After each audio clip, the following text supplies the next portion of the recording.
Hey everybody, it is the Honey Badger, and today we're going to be doing just like a pretty simple project. I was actually going to do two things at once. This is the Radiator Overflow coolant tank, which I'm going to be replacing because the current one has lots of cracks and legit is crumbling apart. So it is on its way out the door. We got a fresh one in from Taiwan. Should have been like a couple days. So pandemic Taiwan still shipping things super fast.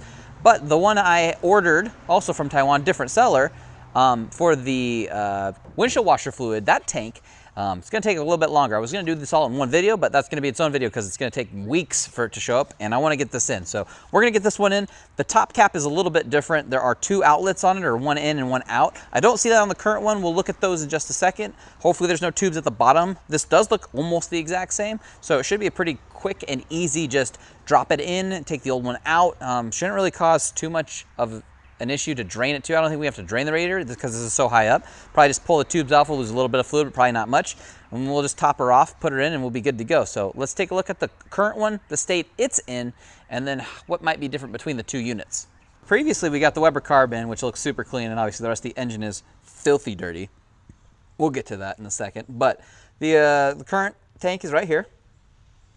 As we can see up at the top, we are definitely cracking, and I mean, that's a hole. That's 100%, you push on that, that's a hole. So we're gonna be replacing it because it needs replaced. It also looks terrible. Super worn out, super dirty, super yellowing, tons of cracks, needs replaced. The replacement one looks incredibly similar, shape and everything. So I think everything's the same. Obviously the top on this one only has one tube going in.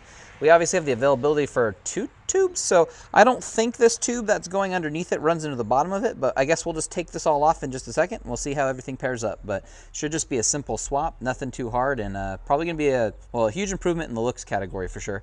And functionality obviously becomes better when you don't have holes in things and they could leak or break or explode and you could lose coolant. So let's go ahead and get this thing replaced and we should be good to go.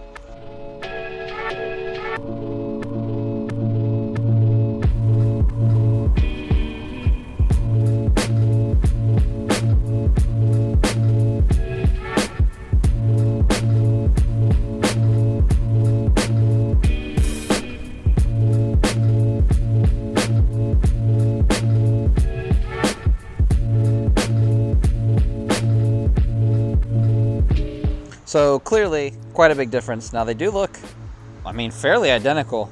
Mounting points look the same. Everything looks pretty good on these. Obviously one's a lot more yellow and a lot more damaged than the other one. So should be a pretty good upgrade. We're just gonna go ahead and clean out underneath it a little bit and get everything going.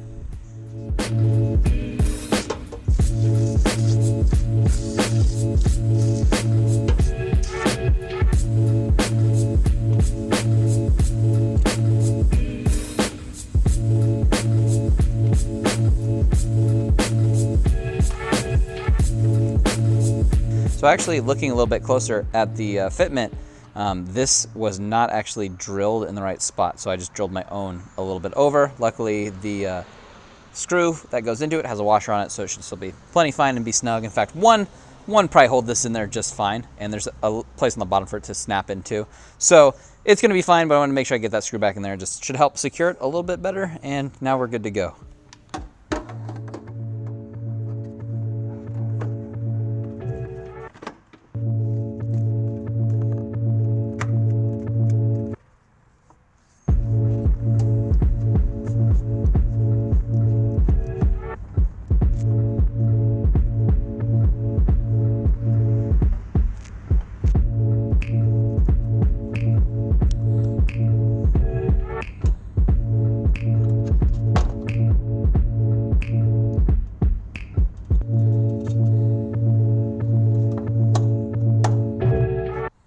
So definitely the worst thing about this modification is I lose the sweet JDM factor of having Japanese on the top of this cap, because this cap is a different size. So sadly it must go, but it will not be thrown away. It will be a memento and a keepsake for its awesome JDM truckness.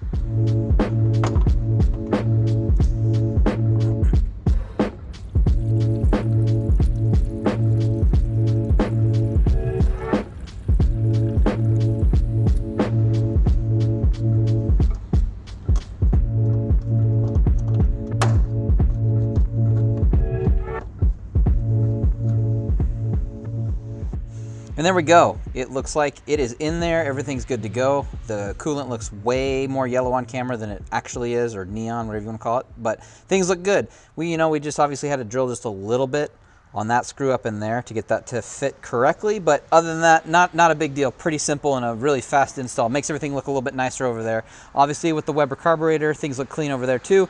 This is the next tank that things are going to happen to once it arrives, because clearly we got some cracks and some holes in it right now, so that needs addressed. Also, there looks like there's paint or something else on the side of it, so we'll get that cleaned up. And then the rest of the engine bay itself needs cleaned up. Maybe we'll treat some of the rust in there too, but this needs cleaned up as well. But for now, this is definitely a good result and looks a lot better, and there's no holes in it, so we are going to accept that for now and take that as a win, and something really simple to do and really cheap too. So if you're looking at doing that, highly recommended. Links in the description to stuff I used for this video. Yeah, so you can check it out yourself if you have yourself a 720 that needs that upgrade as well. But that's going to be it from me for today. Make sure you are subscribed with the bell notifications on so you don't miss upcoming videos. Leave a like on the video as well, because it helps me want to make more, and it helps the videos too, and if you enjoyed it as well. And other than that, I'll see all of you guys in the next video.